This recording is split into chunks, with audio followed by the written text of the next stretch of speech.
So we start the entire movement is Hunger Collective. Love this, right? So what happens in Hunger Collective is very simple.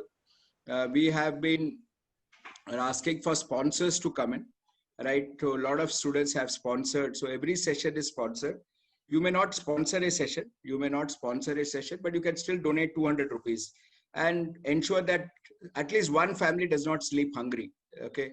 Now, by the grace of God and thanks to support of all these kids, basically I'm a professor at SPJ, but today I look beyond SPJ because, as Nikita Webb said, I've been involved in ITM also. I've been involved in SIS also. Now, Anjayji I've not met at all, but he is helping my students much more in the Telegram group.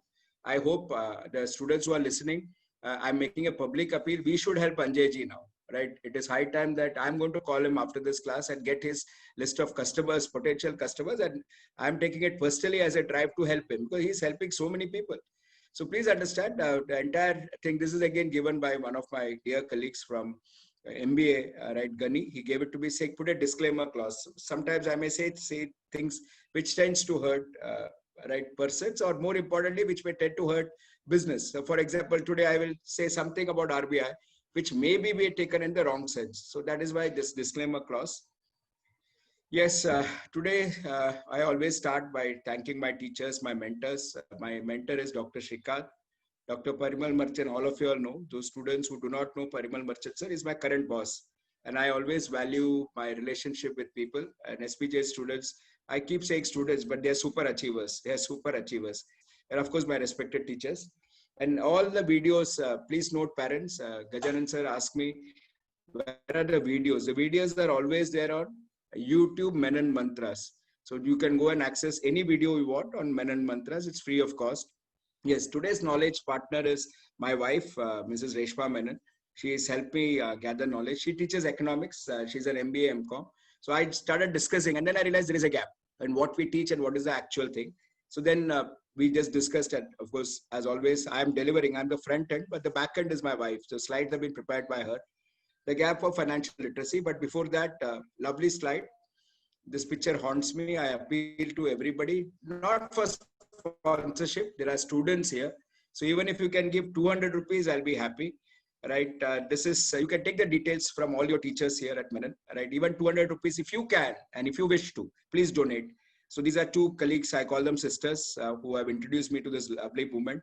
I have met, I've met both of them. Yeah. Right. I've met both of them now. Right. The real brain is Rashi Sai, and she's doing an amazing job. So you donate 200 rupees. They tell you where the food goes, to whom. And some family eats. And now I realize the value of 200 rupees. So just to also tell you that the sponsors which have been sponsoring all the programs, I believe, Abhishek, around 40 sessions at least we have done it. Season 2, season 3. Again, I'm not saying 40 sessions. 40 sessions have been done. Let's keep going. Let's keep going. Okay. God's grace, right? These are all my lovely students who have sponsored, right? I can't thank them. This, of course, this gentleman is not my student, but he sponsored, right? This gentleman is not my student, he's a respected teacher, he sponsored. Okay, most of them students, but now this has gone much beyond students. So this is that mask that we talked about. So if you are interested in tree plantation, you can donate to Forest Creators, right? Again, today's sponsor is Dayaram group of companies. This is his lovely kid, Heli. I'm repeating her because she donated 20,000 rupees. So one session sponsor is 10,000. She donated 20,000. So today also she is a sponsor. God bless this kid, right? She's trying to, lady entrepreneur, trying to drive this entire business, second generation or third generation of Dayaram. God bless you, Heli, right? This is a line that she gave me. For it is in giving that we receive. So the kids have become smarter than us, is all I can say. You know, this is what Heli told me, Helly. God bless. And my appeal to all of you all students, 200 rupees. I'll take a pause here deliberately. If you believe in the social cause, you want to do something, reach out to your teachers, get the contact details, send 200. You will say, "Aapka 200 se kya hoga?" नहीं, गलत बेटे. अगर 10 जन भी 200 दिया तो 2000 रुपया हो गया. 2000 मतलब 10 फैमिली खाना खाएगा. Simple है बेटे. Life is all about karma. Okay, I repeat this again and again. I am a PhD. Okay, I've done something in life. That's okay. But more importantly, it's your behavior. And I believe that if you can step up, even if you're uneducated, if your behavior is to help people, that's about it. Okay, that's about it. That's what I've learned in life today. right? Reach out, help people, reach out, help, but do it selflessly. God will give it back to you whenever he wants. But anyway, you will get the satisfaction. Even if God does not give it, you will get the satisfaction. Simple. Okay. Now, this is the current global scenario. But there is a big problem today. The developed economies are collapsing. There is a contraction coming in. Everybody, we realize it's a very, very sad thing happening around the world. So some terms you should know. So first point, all of you all, is stagflation. So all businessmen, students, parents, please note, stagflation means growth has stagnated. Inflation has gone up. So that is the biggest problem today that we have. Growth has stagnated. Why growth has stagnated? Because nobody is spending. Everybody is scared. Simple. So growth has stagnated. Stagflation is stagnation plus inflation. Now, what is inflation? Inflation is rise in prices. So now if you go out and try and buy vegetables, the prices of vegetables would have gone up. Why? Because the supply chain bottlenecks have been hit. So today, when a businessman, like dear colleagues there, I don't want to keep taking names, he wants to send goods. Okay, let's talk about Krishna Rana, whom I keep meeting every week. He wants to send goods from his plant at Vapi to, let us say, he wants to send it to Jabalpur. He is not able to do it because there are supply chain bottlenecks. Labor is not available, truck is not available.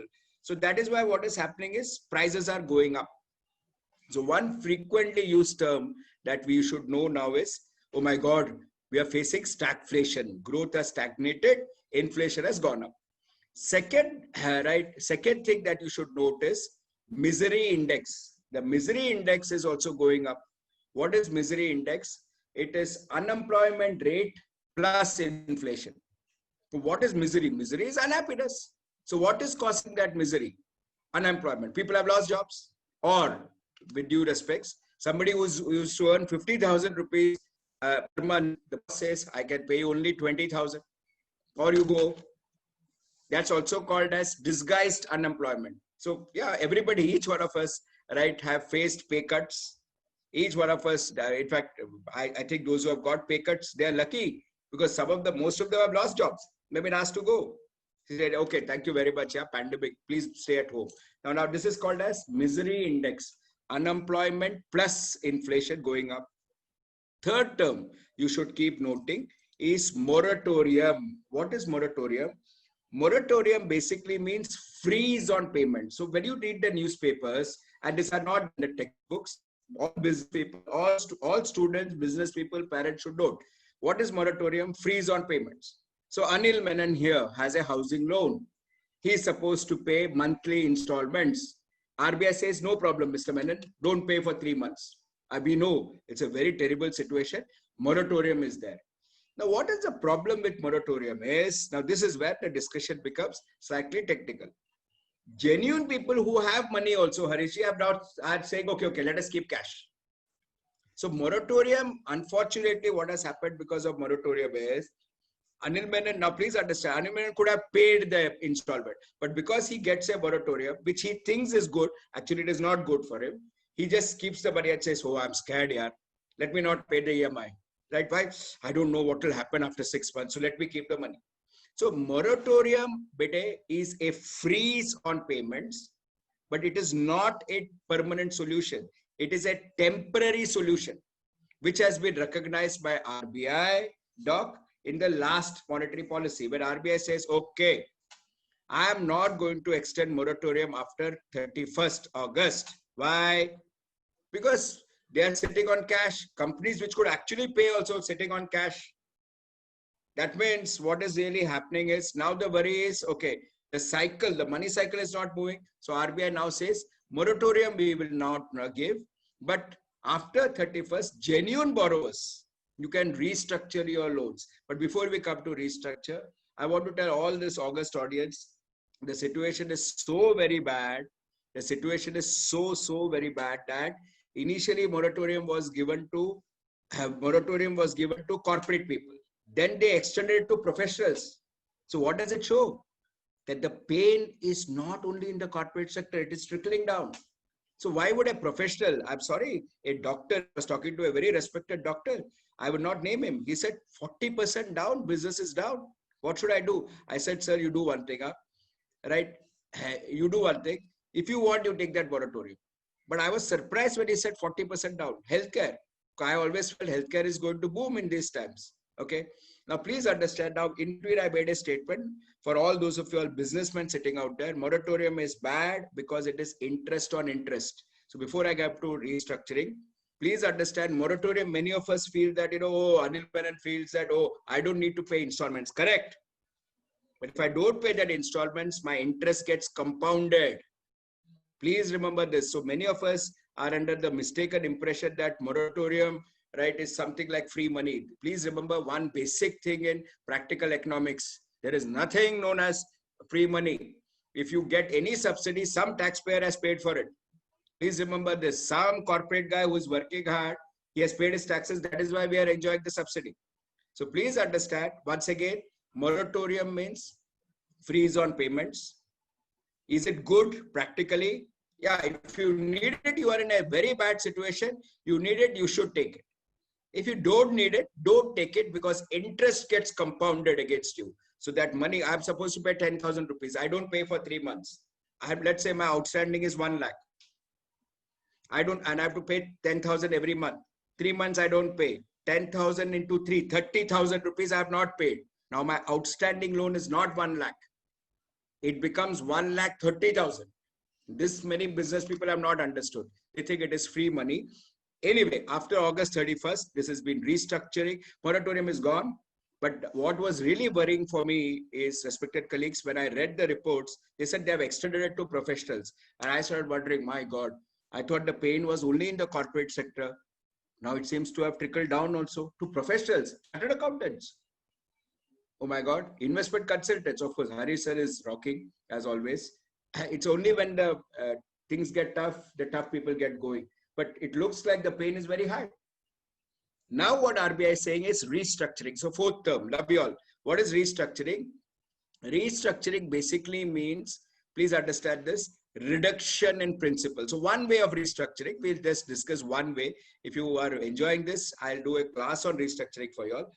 Please understand restructuring means reduction of principal. Okay, you can also call it as haircuts. You can also call it as haircuts.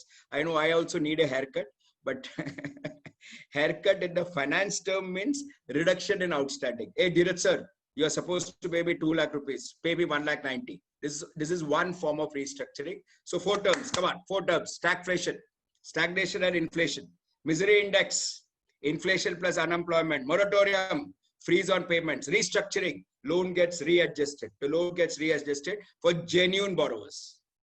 And today, whoever needs it should go for restructuring. There are guidelines which have come from RBI. Those who don't need it, RBI says, why do you need restructuring? You have so much of cash. No. We want money supply to keep going, right? Don't visualize, you get everything free. Okay, so restructuring, moratorium ends. Restructuring proposed for genuine borrowers. One more term, colleagues. So I'm going to give you 7 terms. NPAs. What is NPAs? Non-performing assets. So please note, dear colleagues, so good to see so many of you are attending the class, but I'll not disclose the number. Non-performing assets. What is non-performing assets? That means the loan has gone bad. I have given a loan to, let's say, Reshma sitting here. Reshma is now saying, I will not pay you back. That means for a bank, it is a NPA. NPA stands for non-performing asset. I will stop share now. I want you all to guess. Okay, I want you all to guess. Love you all. What is the expected NPA? Roundabout there, it's around 12.5 to 15%, which is worrying. Extremely worrying. That RBI report, when I read, right, I was like puzzled. I said, my God, out of 100 rupees given, 15 rupees is going to be bad loan. That means the NPA level is going to be even more problem. Earlier it had gone to 10, then it came down to 8. So I was like, okay, they are right. This NPA is coming into control. Right? Some are genuine defaults. Some are willful defaults. Willful defaults is basically people who take the system for a ride. So please understand what is a willful default. See, NPAs happen because of 2 reasons. Genuine. Like genuine case. I don't have money to pay. There's no labor. How do I run the plant? Genuine. Willful is, I have money, but I won't pay you. Go, do what you want. Indian lost, I'll take care. I'm not going to take any names, right? Willful defaults also is a problem, but these are looking at genuine problem. Okay? This Mohit, as Mohit and Kishorji said, these are all genuine problems. So 12.5%, 15% is the NPA that RBI said will happen. This test is called as, I go back to share screen. It is, I've not put it out here. This test is called as stress test. This test is called as stress test. What is stress test? Let's say, all of you please pay attention. Let's say Dr. Vinod suspects that, Mr. Menon has a problem. Let's say cardiac problem. So what would Dr. Vinod Dayar say to Mr. Menon? Say, come on, I need you a stress test. Come on, get on that treadmill, start jogging. I want to see, right? I want to see how much can you jog. That's called a stress test. So, I'll increase the speed of the treadmill. Oh my God, you got tired so fast. Menon, you have a problem, huh? Arey, no, Ray. Menon, it is going at full speed. You are still jogging comfortably. No problem, yeah. Even the stress test you are passed. So 2 scenarios. One, where in slight thing I start panting. Say, boss, you are in problem. RBI has carried out a stress test of banks and said that 15% are expected to NPAs. That's a serious problem. Why? Because of an event which is called as Black Swan event. Right? All those who attended respected Ullas sir's class, he rocked on Friday. Black Swan event is a very, very, very rare event. So all of you all please note, बच्चे लोग ध्यान से सुनो. Black Swan event मतलब swan, SWAN is white in color. But जब भी Black Swan मतलब it is an unpredictable event. Unpredictable event. अभी तो unpredictable event हो गया. COVID nobody could predict.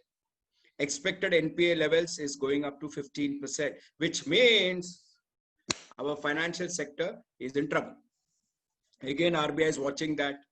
Government of India has come with a stimulus package. What is a stimulus package? If you would have heard the Prime Minister speak, and he spoke for about 45 minutes, where he said, I'm announcing a stimulus package. Now, one of the things many of us expected after that announcement of Modi ji is that, you'll get cash. अरे government Germany में cash मिला pocket में, I am actually showing it to, तो India में भी cash मिलेगा pocket में. So next day we were all waiting for miss Nirmala Sitharaman to come and से कैश देगी.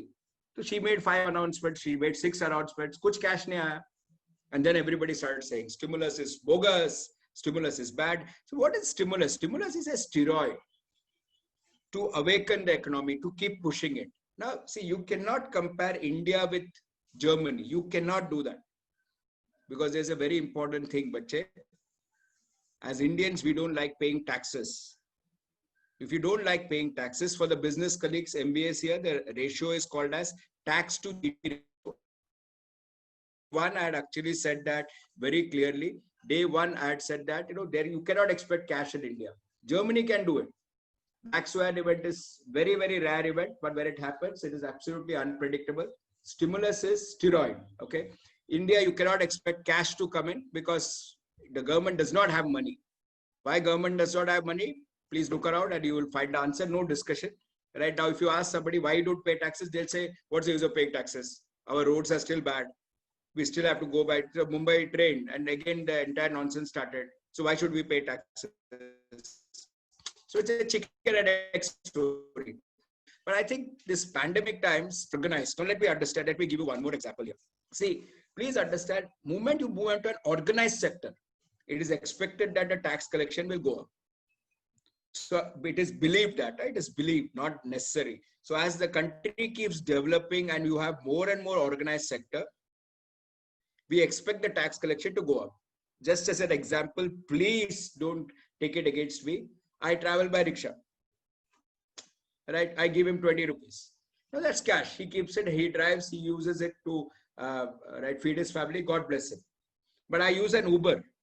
I pay 20 rupees. That gets recorded. It becomes organized. And we expect Uber to pay. We expect Uber to pay taxes to the government. Okay. So now what is generally believed, and I request no discussion today on this topic, but I want all the youngsters to understand, as the country keeps becoming more and more organized, right? Please understand that, we believe tax collections will go up. So what was the stimulus given by the Indian government? The stimulus was for medium scale, micro, small and medium enterprises. Micro, small and medium enterprises. Wonderful what the government could do within its government has given. And if you notice, class, in the beginning, I thanked a gentleman by the name of Mr. Anjay. I want to say that again, just for 30 seconds. He has been helping a lot of MSMEs get their dues, because as business owners, sorry to say, we don't know what all is there. So today morning, 7:30, I got a call from a gentleman in Kerala saying, and that's where I said, I will have to talk to Dr. Vinod Nair or maybe Dhanam magazine. He said, sir, government of Kerala is coming with a lot of schemes. Please find out and let me know, na, sir. So I can also, he is actually a fire consultant. And he says, can you help me get that some idea? Now, please understand, this is the problem with India. A lot of times information does not go down. And when information does not go down, people cannot use that facility. So many of us, right, parents, please note, you have been reading stimulus is bogus. In fact, I got a WhatsApp from one of my colleagues who said, humbug. I didn't respond. I said, okay, it's a stimulus. I said, I'm doing a session on stimulus 2 months back. And he wrote, Anjay ji, actually aaya unka word, naam nahi bolunga. Humbug. This is humbug. I said, okay, that's your opinion. I respect a subjective opinion. What the government can do, government has done. You should have the power. You should go and take it, is what I'm saying. Wonderful. So now we have done 7 terms. Love you all. One good news. Very, very good news. Our forex reserves become the highest ever. So in all this news, there's one very, very good news that which I want to share with you. That news is our forex reserves, that means the dollar money that we have, has been the highest ever. First of all, please understand, imports have gone down, which is where I want to thank Smith for his wonderful point. We will use this word known as current account deficit. So all of you all, please listen to this. I'm an engineer. I don't know much of economics. Talk to your economics teachers for correct definitions. I understand very simple things. What is current account deficits? Imports are more than our exports. Deficit means shortfall. Current account means forex. Imports are greater than exports.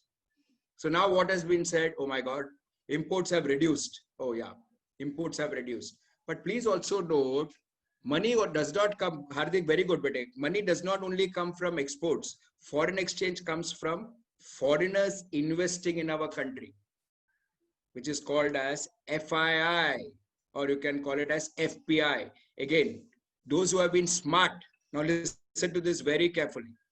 How does India earn dollars? By exports. Very good. Second, FPI, foreign portfolio investments. Excuse me, Reliance Industries, see how many deals they have done. 13 odd deals. Facebook has invested in Reliance. An Arabic fund has invested in Reliance. And venture cap, okay, if another lot of investors, I'll not use technical terms, a lot of investors have money in Reliance. Put money in Reliance means they come with their dollars, they give it to RBI, take rupees and invest rupees in Reliance. So now when they came with dollars, they asked for rupees. So when they ask for rupees, listen to this very carefully. When the demand for rupee goes up, rupee appreciates. Now, when you say rupee appreciates, what it means? Once again, Reliance deal, 13 investors have invested. They all came with dollars to RBI, said, keep the dollars, give us rupees. So demand for rupees have gone up.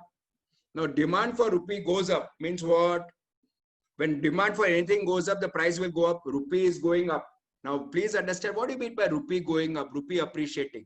That means earlier you had to pay 75 rupees to get $1. Earlier, you had to pay 75 rupees to get $1. Now, because rupee is going up, the value of rupee is going up, you need to pay only 70 rupees to buy $1. Once again, foreigners came, gave dollars, asked for rupees. Demand for rupees up. Rupee appreciate. What do you mean by rupee appreciates? Instead of paying 75 rupees to $1, now you can easily get $1 by paying 70 rupees. Why?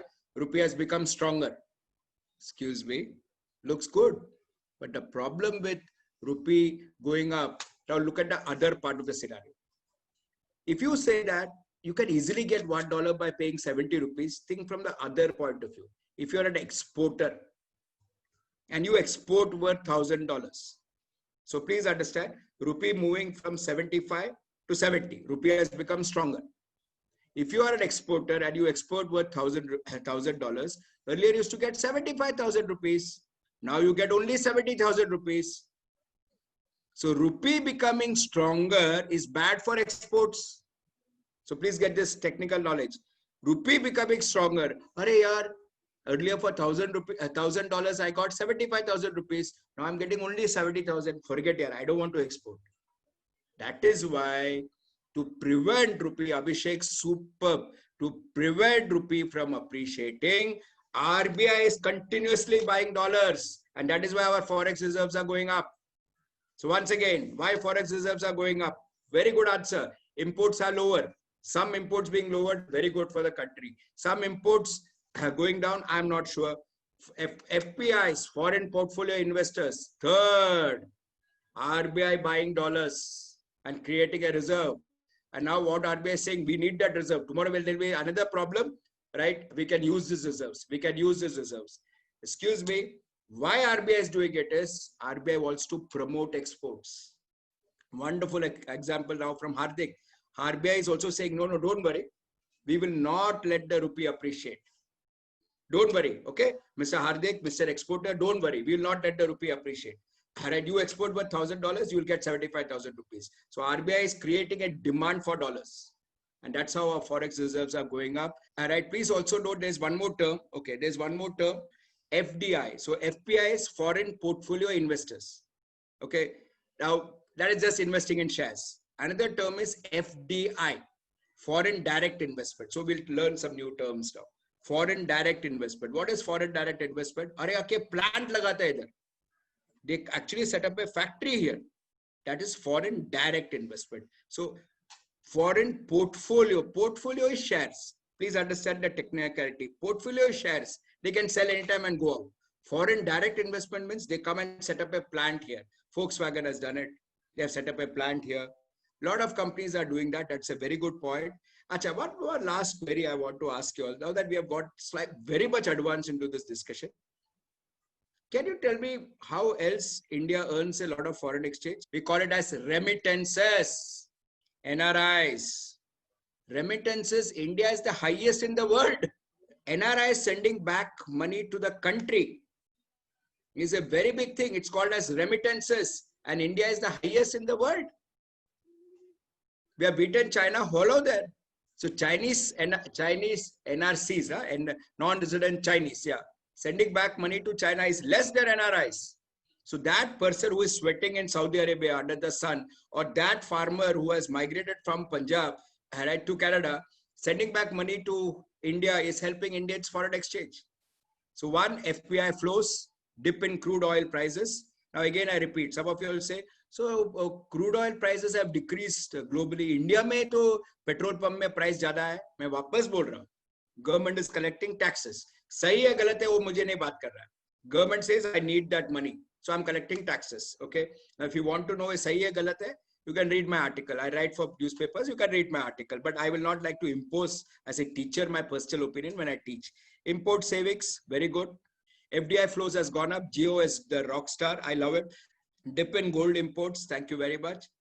Then there are three macroeconomic policies. The last thing that I want to discuss. Okay, so let's do an RBI study now. Okay, and then we stop for today. RBI comes out with monetary policy. Monetary policy means money, money, money, money, money. Monetary policy means money, money, money is monetary policy. Okay, so what are the things RBI looks at? Okay, so we'll look at only a couple of things here. I think this will need and entail a bigger discussion, but I'll just start today. Maybe next Sunday, we'll do a bigger discussion. Monetary policy is about money supply. RBI has only one role: inflation control. Inflation is rise in prices. Inflation hurts the common man the most. But RBI is protecting the common man. Because the prices go up, the common man gets affected. Another person who gets affected because of inflation is people with fixed income. So if you look at retired people, they have their pension coming in. So they come and actually complain. You see, I could run my house with 25,000 rupees. Now with 25,000 rupees, my entire thing by 20th of the month, my money is spent. What do I do for the next 10 days? So RBI is dharma. Whether your textbook says it or no, I don't care. You should know this. RBI's dharma is inflation control. This is where there is always a fight between RBI and Finance Ministry.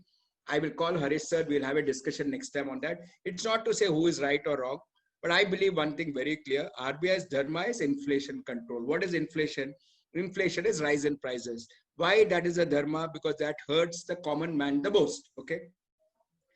Now there are various things, right? RBI looks at. I will not get into this. We'll just look at these numbers for today, and we'll stop. Okay. What is repo rate? It is a rate at which RBI lends money to banks. So what is repo? Repo stands for repurchase. Now that is at an all-time low now, 4%. That means what RBI is telling banks is, hello, we are ready to give you money at 4%. You also pass on that lower interest rates to the borrowers. RBI now fears one thing which is very important. Okay, right? RBI fears something which is very, very important. So RBI is keeping this at a very time low. RBI has made a statement that it is scared that the inflation will go up. Harish sir, your viewpoint, sir, please. Good afternoon, sir. Good afternoon, everybody. Good afternoon, sir. Good afternoon. Good afternoon. Very valid point, sir. I'm totally with you overall. So I personally believe, and this is my personal view, so everybody has to take it with a pinch of salt, that as you rightly said, inflation, I think, is probably bottomed out for now. Oil prices has probably seen the lowest point. It may probably stay here or increase from here. Government, as you rightly pointed out, has no mood to reduce the domestic prices. They want to collect the indirect taxes on petrol and other energy products. The money supply will obviously go up because of low interest rates and so much of literal printing of money being done by RBI. We talk a lot about what is called as the monetary theory, which is being spoken about a lot. So there is effectively printing of money that is being done by RBI. So let's not make any mistake. We are printing money in India as we speak. So all that will lead to inflation in the coming quarters to coming years. So there will be a growth shock, as you rightly pointed out. Stagflation is the near-term worry, but overall, I think RBI will move its focus to controlling inflation, which makes me think of two things. One, I think we are very close to the bottom of interest rate cycle. I don't expect a lot of rate cuts going forward, perhaps one or two max rate cuts, which means any of you who are planning for lower rate cuts to do funding, to take loans, I think it probably is not going to happen. So this is the best time to probably lock in at a low rate, take a loan, whatever you need for business or personal purpose, and then lock in for the next rate increase cycle, which may probably begin next year. I hope all of you know that next year we will have a revised inflation target given to RBI. There is something called as inflation target, which is set for RBI. So that is going to be revised in March 2021. So I believe till then RBI may not have room to hike, but after that, I don't expect a lot of rate cuts to continue. So interest rates may not fall further from here. As you rightly pointed out, India needs to grow and government needs money. So oil prices may also not go down. And I think over the next 3 to 4 quarters, you will realize that the next move of RBI is probably a rate hike, and the interest rate cycle will go up by 1-2%. This is the best time to probably lock in those rates. People who invest in equity markets a lot, be very, very careful. There's a lot of NPA, as you rightly pointed out. A lot of that mess is not in the equity market prices as of now. So be very careful if you're fully into equity. Book some profits, move out to debt, stay very safe and rational for the next few quarters. That's it, sir, unless you want me to add something. Superb. So why did I get Harish sir to speak? The reason that I got him to speak, all students, see, always keep listening to experts. He talked about lead indicators. Textbook teaches us lag indicators. Lag indicators basically means after the event has happened, you can judge the event. Now what Harish sir said, listen, okay. Harish sir is saying lead indicator. What is the lead indicator? Forecasting. Interest rates are bottomed out. He's making a prediction. That's called as lead indicators. How did he make a prediction? Not because he's a chartered accountant, because he has read something. He's putting that knowledge together and he's saying, you see, beyond this, no, this cannot happen. Why? Well, RBI is also worried about inflation. Inflation is lot of money chasing too few goods. So let's look at another definition of inflation. Inflation is price going up. Inflation is demand and supply. Very good. Inflation hurts the common man. Very good. Let's look at another definition of inflation. Lot of money chasing too few goods. So there is this mobile. Harish sir says, I'll pay 20,000 for this mobile. Reshma ma'am sitting here saying that she says, I'll pay 30,000 for this mobile. Anil Menon looks at this mobile and Anil Menon can borrow at 8-9%. And Anil Menon says, I'll pay 40,000 for this mobile. The price of the mobile has gone from 20, 25, 30, 40. A lot of money, liquidity. So why we expect inflation to go up is liquidity has gone up in the system. And because liquidity has gone up in the system, a lot of money chasing too few goods. We were always focusing on monetary policy, money, money, money, money, money. Hello, focus on this side of the equation also. Too much money chasing too few goods. That is where your fiscal policy comes in. Love you all. Now you got it. Increase supply, remove structural bottlenecks. So RBI looks at monetary policy, which is money supply. What should the government do? Government should come out with reforms. Monetary policy only addresses money supply. It is the other part of the equation that we should also talk about. That's called as supply side. That can be addressed through what is called as fiscal policies. We'll take some questions now. Okay. So first question, Harish sir, this is for you, the expert. Do you expect the stock markets to correct? I wish I knew, sir, as to whether it will happen or not, but prevention is better than cure. For me, in the investment market, one line which I keep reminding myself as an investor and some of my client is, let's assume you are in equity today and you do not book profits. You do not exit. You do not book profits. And let's assume the market crashes by 30%. Let's assume. Now that will be an actual loss for you because your portfolio will go down by 30%. If you book some part of your profits, assuming you bought when Nifty was at 8,000, 9,000 levels, and suppose you book some profits today and you move into debt, and let's assume market goes up from here by another 10, 15%, what you will have is an opportunity loss. And for me, something which I keep reminding myself is opportunity loss is better than real loss. Because once the value falls, that's more like a literally actual value destruction that has happened. So I don't want to see that. That's why I would strongly urge, and something which I'm doing myself, and that is why I'm talking about it, is move some part out of equity. Very difficult to predict when the crash will happen, how much will it fall. I have no idea about that. I really cannot predict that. But I think rationally, on a risk reward basis, do I see a 30% move up from here or a 30% move lower from here, or a 15% move up or 15% move lower? I think the downside is more probable. So I'm just suggesting to move out of equity and book some profits, sir. Thank you very much, Harish sir. Prediction, again, a bit disclaimer. Harish sir says, I believe it will go down. Because I believe. When I do not know. So I would rather book some profits. And so Smith is asking another question, sir. Will the liberal money supply kickstart the investment cycle? What do you think? No, I don't think so at this point in time. Even before COVID hit India, investment to GDP ratio was at the lowest for about almost 16, 17 years. Even the kind of money supply being done today is more towards consumption rather than towards production or basically the producers. So I don't think the current stimulus is going towards production or investment, so to say. It will only happen if two things happen. One is the consumption story picks up in a big way, and a lot of consumption obviously has to be met with production. And second is because we are importing, because we are stopping a lot of imports. I think just today morning also 100 items have been curbed on the import basket. And if that gives a kind of a trigger to make in India, where manufacturing will be strong, these two triggers, I think, will lead to investment to GDP ratio going up. I don't see that happening otherwise. We still have a lot of structural problems at the ground level when it comes to setting up a plant or getting funding for that or getting approvals and licenses. And I don't think all of that has really gone out of the problem list. And I think that continues. So no, I'm not really expecting a lot of investment to GDP ratio going up as of now, as yet.